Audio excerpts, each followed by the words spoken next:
Hello everyone and welcome back to Golden English. In this series called Phrasal Verb Mastery, we'll be focusing on phrasal verbs at the elementary level.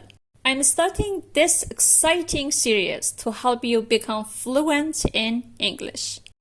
This video is an introduction where I'll be explaining what phrasal verbs are, why they're important, and providing examples with pictures to help you understand them better. What exactly are phrasal verbs? A phrasal verb is a combination of a verb and one or more particles, usually a preposition or an adverb, that together creates a new meaning. For example, the verb give by itself means to hand something over.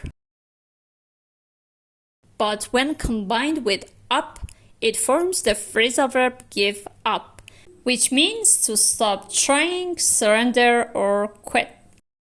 He gave up trying hard to get the job.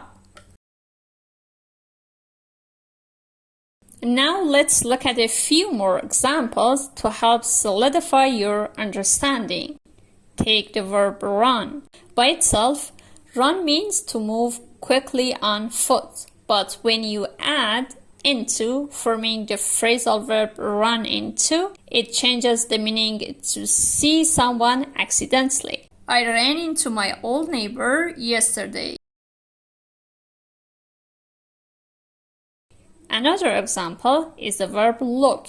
On its own, look simply means to direct your eyes towards something. However, when combined with after, as in look after, it changes the meaning to take care of or be responsible for. Mary looks after her pets.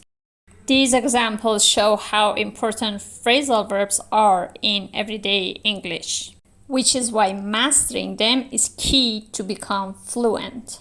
They often take on meanings that are quite different from the original verb alone. That wraps up our introduction to phrasal verbs. In the upcoming videos, we'll dive deeper into more phrasal verbs with plenty of examples and practice to help you master them. Thank you for watching, and I look forward to helping you on your journey to English fluency. See you in the next video.